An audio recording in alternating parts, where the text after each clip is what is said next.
Hej, witam was na kanale Hajkar. Z tej strony Michał i zapraszam na test Opla Astry. Jest to kompletnie nowa, już szósta generacja Astry i pierwsza, która powstała po dołączeniu Opla najpierw do grupy PSA i potem finalnie do grupy Stellantis. Jest ona jednym z kompaktowych trojaczków w koncernie, dzieląc podzespoły głównie z Peugeot 308 oraz z DSM-4, którego na kanale już testowałem. Dzisiaj skupię się tylko na wersji hybrydowej plug-in Astry, bo odmianę czysto spalinową będę w niedalekiej przyszłości również testował. Astra jest agresywnie narysowanym samochodem, dominują tutaj proste i ostre linie, ale zacznijmy jak zwykle od koloru. Ten nazywa się czerwony Cardio i wygląda bardzo ładnie, ale do wyboru jest jeszcze kilka innych ciekawych lakierów. Z przodu widzimy maskę z pojedynczym przetłoczeniem biegnącym przez środek, Opel Vizor, czyli ten charakterystyczny dla nowych Opli czarny pas, tutaj z czarnym logo łączący reflektory, a w dolnej części trochę agresywniej narysowany zderzak wersji GS. Z profilu wersja GS wyróżnia się czarnym dachem oraz czarnymi lusterkami, a za tylnymi drzwiami zauważyć możemy dwa pionowe paski, będące nawiązaniem do Opla Kadetta D. Miły akcent. Na koła składają się tutaj ładne, jednak dosyć mocno zabudowane felgi z czerwonymi akcentami o nazwie Pentagon w rozmiarze 18 cali oraz opony 225/40. Ale do wyboru, zależnie od wersji, są jeszcze 16, 17 oraz specjalne 18 dla wersji GSE. Z tyłu w oczy rzuca się dość wyraźny spoiler wraz z takim ciekawym pionowym światłem stopu, czarne logo oraz napis Astra, smukłe tylne lampy, a także zderzak z czarnym akcentem i na szczęście bez żadnych atrap wydechów. Prawdziwy kryje się pod spodem. System bezkluczykowy działa tutaj tak jak we wspomnianym DS-ie 4, czyli po podejściu samochód sam się otwiera, a gdy od niego odejdziemy, sam się zamknie. Wymiarami Astra jest typowym przedstawicielem segmentu kompaktów. Jedynie szerokością 186 cm wybija się trochę ponad głównych konkurentów, ma dobrą średnicę zawracania 10,5 metra, a wersja plug-in waży około 1700 kg.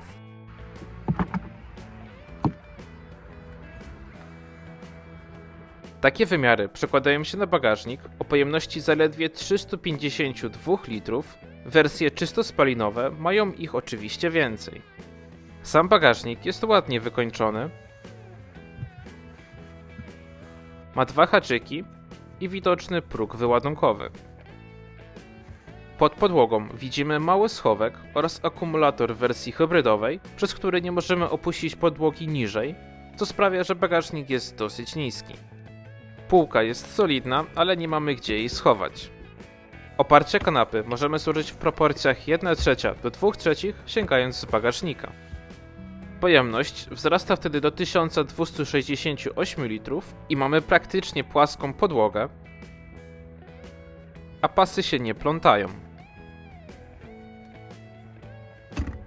Dodatkowo z poziomu kanapy możemy otworzyć wnękę do przewożenia dłuższych przedmiotów, a elektrycznej klapy nie ma nawet w opcji. Posłuchajmy dźwięku zamykania drzwi.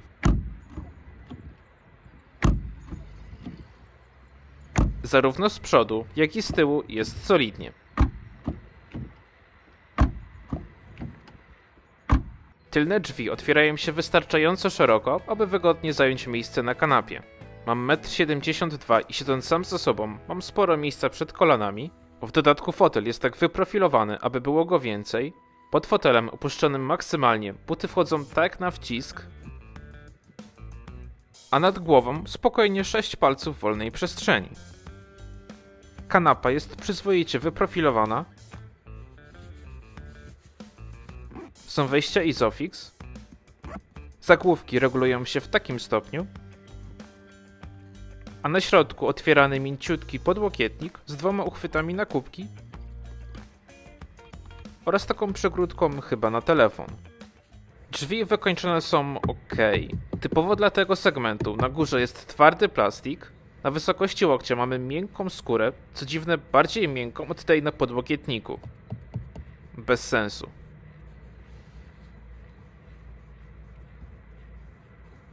Jest też czerwona listwa o trochę innej fakturze, taka jakby gumowa i aluminiowa klamka. Kieszenie są tutaj całkiem duże. Cały tył fotela jest miękki. Mamy gazetowniki. A na środku nawiewy, wejście USB-C i schowek. Przejdźmy do przodu, gdzie wita nas bardzo dobra pozycja za kierownicą. Możemy usiąść tutaj naprawdę nisko, co ja akurat uwielbiam, i wszystko ustawić pod siebie. Fotel kierowcy regulowany jest manualnie w 8 kierunkach, w tym ze zmienną długością siedziska, a elektrycznie regulujemy kąt pochylenia siedziska, a także podparcie lędźwiowe w 2 płaszczyznach. Fotel pasażera regulowany jest manualnie w 6 kierunkach i jeszcze mamy 4-kierunkową regulację zagłówka. W tej wersji fotel kierowcy ma certyfikat AGR i faktycznie są to jedne z wygodniejszych foteli, w których siedziałem, a w dodatku są bardzo mile wyprofilowane.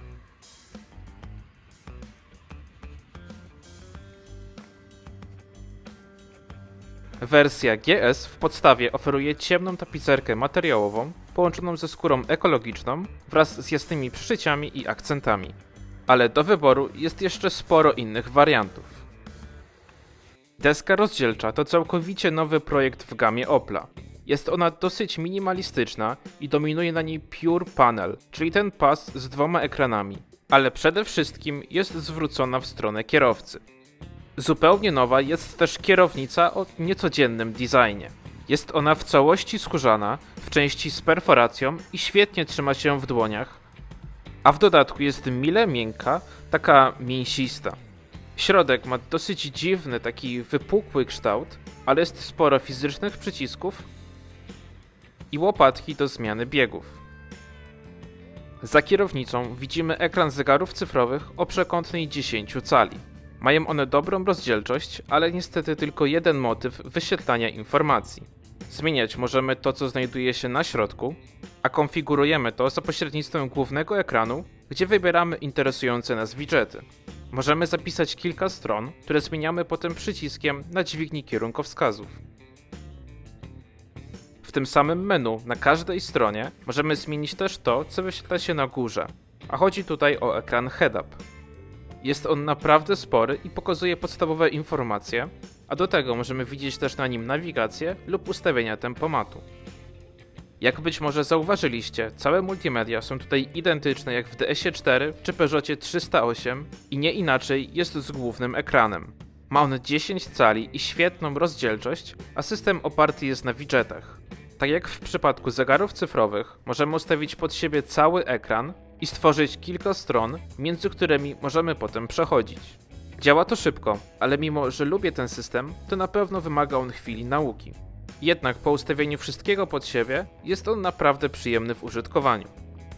Pod ekranem mamy też przycisk z grafiką pojazdu, który przenosi nas do systemów wspomagania kierowcy, gdzie możemy wybrać te najpotrzebniejsze dla nas, aby mieć je w zasięgu 2 kliknięć.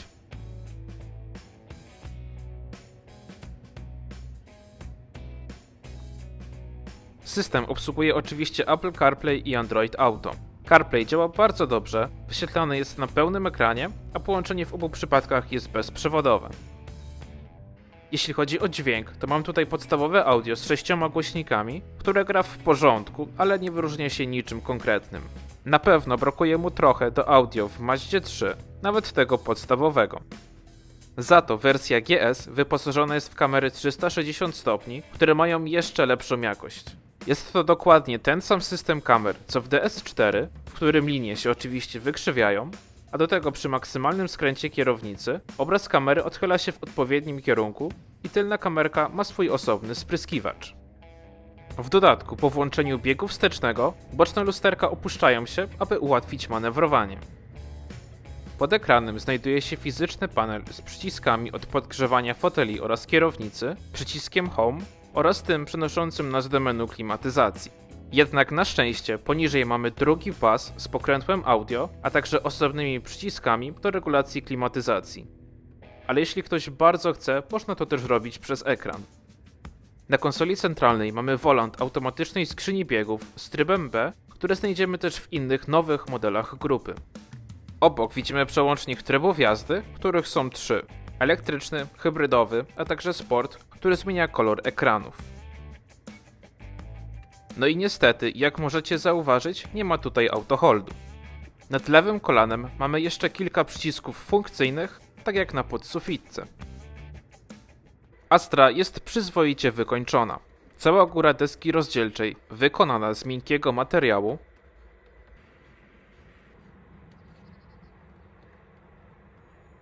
Przed pasażerem ta czerwona, lekko gumowa listwa, ozdobny plastik ze wzorem karbonu, a pod nawiewami jeszcze trochę miękkiego tworzywa. Panel pod ekranem wygląda ładnie, ale niżej już wszystko twarde. Włącznie z całą konsolą centralną wykończoną Piano Black, która ma też takie gumowane zasłony schowków. Przednie drzwi wykończone są lepiej od tylnych. Na górze miękkie tworzywo, ozdobna listwa ze wzorem karbonu, a także ta czerwona gumowana, miękka skóra na wysokości łokcia, niestety dalej za twardy podłokietnik. A także Piano Black na panelu do sterowania szybami. I właśnie to Piano Black jest tutaj największą wadą, ponieważ po prostu jest go za dużo. Wokół ekranów, na kierownicy, no i cała konsola centralna. No i jeszcze ten przycisk od schowka jest spasowany bardzo kiepsko. A będąc przy nim, zobaczcie wszystkie schowki i idziemy pod maskę.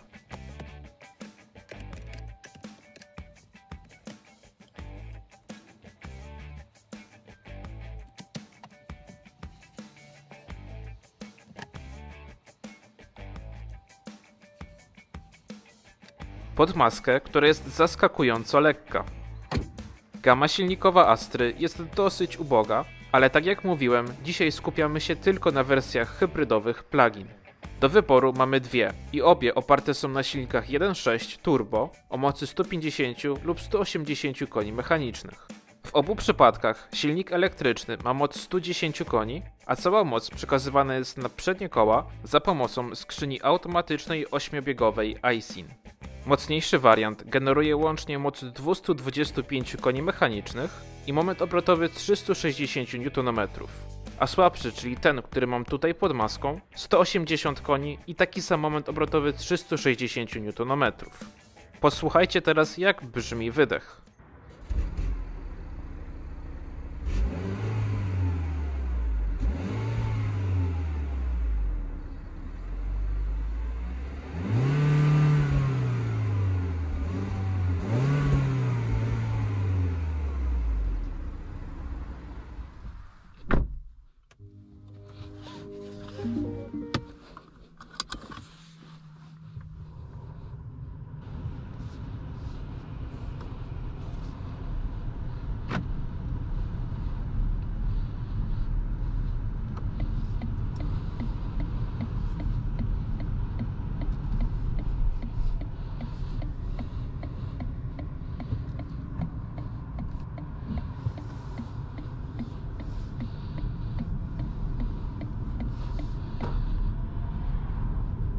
Także nic specjalnego, po prostu dźwięk uturbionej 4-cylindrowej benzyny.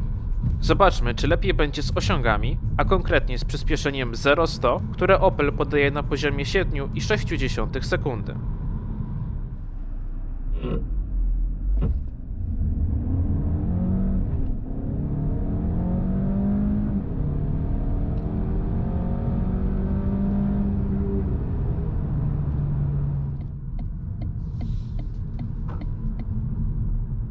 Jak widzieliście, udało mi się osiągnąć czas 7,4 sekundy, jednak uwzględniając przekomanie licznika, wyszedłby pewnie deklarowany czas. Pomiar robiłem na mokrej nawierzchni i było nawet słychać interwencję kontroli trakcji, więc na suchym mogłoby być jeszcze szybciej.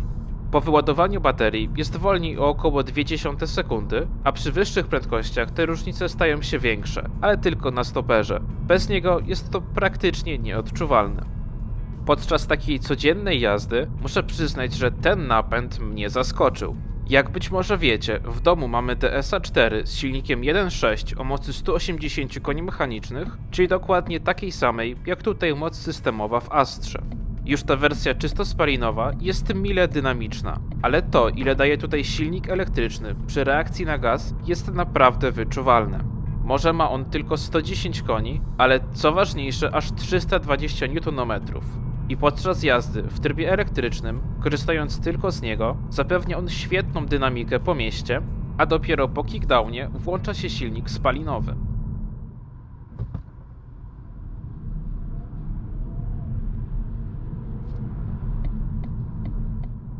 W trybie hybrydowym, zależnie od tego, ile mamy prądu w akumulatorach, Astra stara się jechać jak najwięcej w trybie bezemisyjnym i dopiero przy prędkościach pozamiejskich lub po mocniejszym wciśnięciu gazu główną pałeczkę przejmuje silnik spalinowy. Za to w trybie sport spalinówka włączona jest już cały czas, a układ napędowy działa szybciej. Skrzynia biegów działa bardzo płynnie i całkiem sprawnie reaguje na gaz. Ale ten pierwszy moment po wciśnięciu pedału i przed redukcją zawsze należy do silnika elektrycznego, który wspomaga przyspieszanie.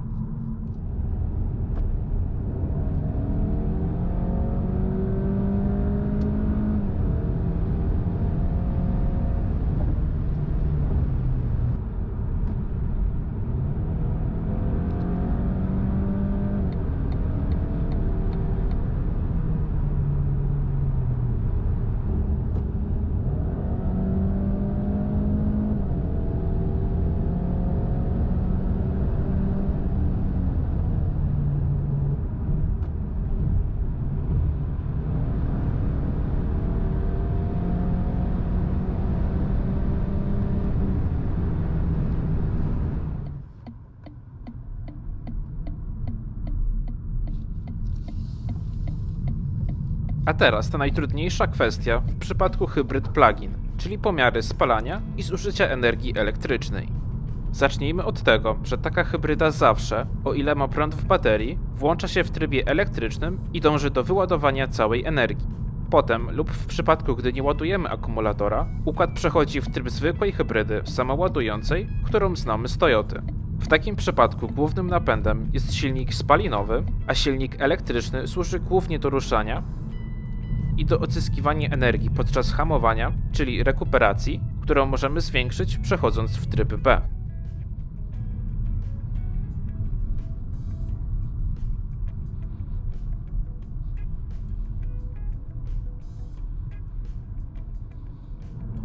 Dobra, to jakich wyników spalania możemy się spodziewać, gdy mamy rozładowany akumulator? Po mieście osiągałem wyniki od 3,5 do niecałych 8 litrów na 100 km, co średnio przekładało się na mniej więcej 5 litrów na 100 km. Przy 90 km na godzinę spalanie wyniosło 5,5 litra, przy 120 6,5, a przy 140 już 8 litrów na każde 100 km. Natomiast użytkując plugina we właściwy sposób, przy każdej okazji ładujemy akumulator. Tutaj ma on pojemność 12,4 kWh i może być ładowany z wykorzystaniem prądu zmiennego, co oznacza czas pełnego ładowania ze zwykłego gniazdka na poziomie 7 godzin. Mi pokazywało 6. Podczas płynnej jazdy późną porą, nie przekraczając 110 km na godzinę, na samym prądzie udało mi się przejechać 50 km. Kiedy w akumulatorze zostało 3% energii, silnik spalinowy włączył się na chwilę, aby się podgrzać i przygotować do bycia głównym napędem. To samo zrobiłem w poniedziałek rano, przy zdecydowanie większym ruchu i bardziej dynamicznej jeździe, a i tak udało mi się przejechać 45 km, więc nie najgorzej. Zobaczmy teraz, jak Astra poradzi sobie na nierównej drodze.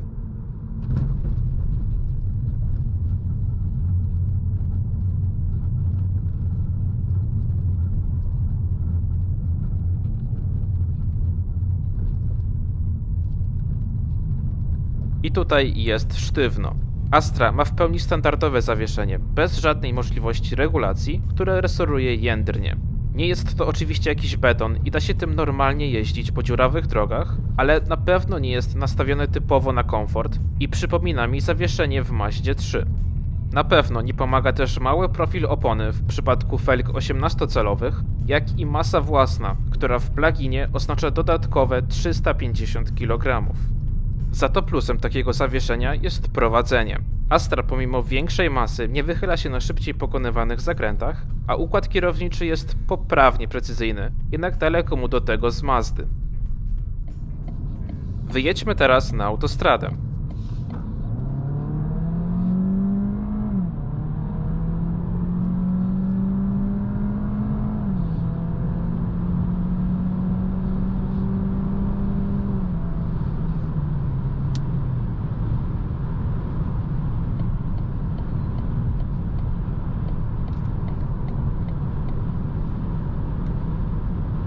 Tutaj Astra pokazuje, że jest naprawdę dopracowanym samochodem.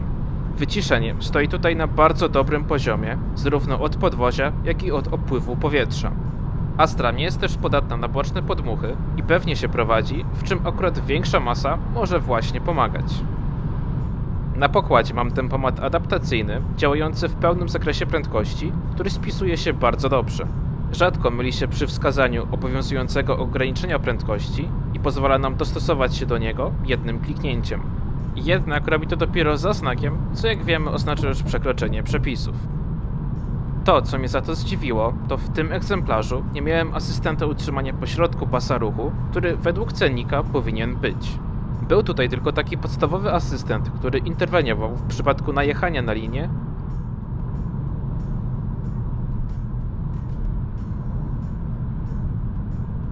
więc oczywiście test szykany został oblany.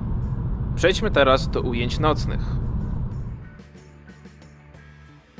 Po otwarciu auta włączają się reflektory, pod lusterkami mamy lampki, a z tyłu włączone lampy. Bagażnik jest dobrze oświetlony przez lampkę LEDową, a w kabinie zarówno z tyłu, jak i z przodu mocne LEDowe oświetlenie. Tak prezentuje się wnętrze po odpaleniu. Z tyłu brak podświetlenia przełącznika szyby, ale widzimy włączniki lampek i wejście USB. Z przodu dobrze widoczne zegary oraz head-up. Na kierownicy wszystko podświetlone, tak jak nad lewym kolanem i na drzwiach. Podświetlone są również kieszenie, a także przycisk na fotelu. Przestrzeń na nogi jest oświetlona, jednak co dziwne, tylko jeśli włączone jest główne oświetlenie wnętrza. Na środku wszystko ładnie widoczne, włącznie ze schowkiem i wejściami USB. Kamery w całkowitej ciemności radzą sobie świetnie. Pod podłokietnikiem ciemno, a w schowku przed pasażerem lampka LEDowa. Na podsufitce wszystko podświetlone, a w zasłonach bardzo mocne dwie lampki LEDowe. Jak widzieliście, mamy też tutaj oświetlenie ambientowe w postaci takich cienkich pasków na drzwiach. Na tyle cienkich, że siedząc w fotelu praktycznie nie widać tego po swojej stronie. Możemy jednak wybrać jego barwę z 8 przygotowanych przez Opla kolorów.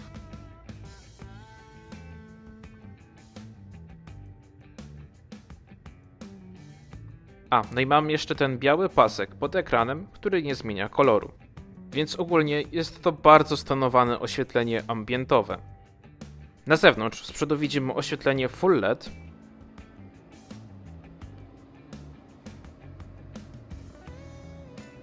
Na lusterku LEDowy kierunek, a z tyłu również lampy w pełni LEDowe.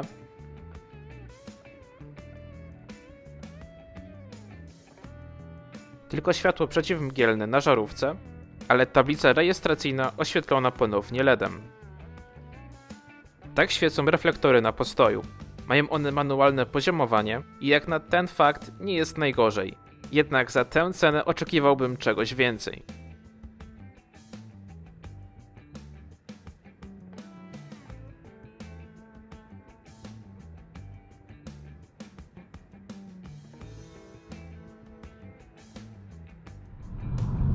Tak samo podczas jazdy światła prezentują się po prostu w porządku, ale po włączeniu świateł drogowych czuć, że jest tutaj tylko manualne poziomowanie i nie mają one takiej mocy. Na plus za to asystent świateł drogowych, który działa bardzo czule, tylko raz zdarzyło mi się kogoś na chwilę oślepić. Podczas jazdy z wyższą prędkością brakuje też zasięgu świateł mijania. Porozmawiajmy teraz o cenie. Cennik Opla Astry Plug-in zaczyna się od 175 000 złotych, za odmianę 180-konną w wersji Elegance, czyli już środkową dla całej gamy Astry. Dopłata do wersji GS to 8000 zł, a mocniejszą hybrydę dostaniemy tylko w wersji GSE za kolejne 19 000 zł. Tak prezentuje się bazowa wersja plugin i wystarczy zmienić kolor, a będzie to naprawdę ciekawie wyglądało, tym bardziej w środku z tą piękną, jasno-szarą tapicerką. A w kontraście tak wygląda najdroższa wersja GSE, będąca nową, usportowioną linią Opla, która oczywiście jest zabiegiem czysto marketingowym i nawiązuje do dawnej linii GSI, a teraz oznacza najmocniejszy dostępny napęd hybrydowy i najbogatsze wyposażenie, takie jak światło matrycowe, aktywny tempomat, czy w środku pełna skóra i masaż. Za uwaga 223 000 zł. Za optymalny wybór uważam wersję GS, ponieważ płacąc już takie pieniądze za samochód, można oczekiwać od niego kamer 360 stopni czy asystenta utrzymania pośrodku pasa ruchu. Cena finalna za taki samochód to 192 000 zł. I przechodząc do podsumowania, Oplem Astrą w plug-inie jeździło mi się bardzo dobrze. Pozytywnie zaskoczyła mnie ta słabsza hybryda, która jest aż nadto wystarczającym napędem i w połączeniu z dobrym prowadzeniem sprawia, że jest to naprawdę przyjemne auto, nawet do dynamicznej jazdy. Astra jest też bardzo nowoczesnym samochodem z bogatym wyposażeniem, jednak ta cena. Ponad 170 000 zł, a z odpowiednim wyposażeniem nawet 190 000, to są już naprawdę duże pieniądze, jak na kompaktowe auto z dosyć małym bagażnikiem. Jednak jeśli macie gdzie ładować samochód, czy to w domu, czy ewentualnie w pracy i chcecie przeznaczyć te wysokie 100 kilkadziesiąt tysięcy złotych na hybrydę plug-in, to Astra zasługuje na waszą uwagę. Także dzięki za oglądanie. Zachęcam do zostawienia subskrypcji, a także łapki w górę dla nakarmienia algorytmu i widzimy się w sekcji komentarzy. Bye!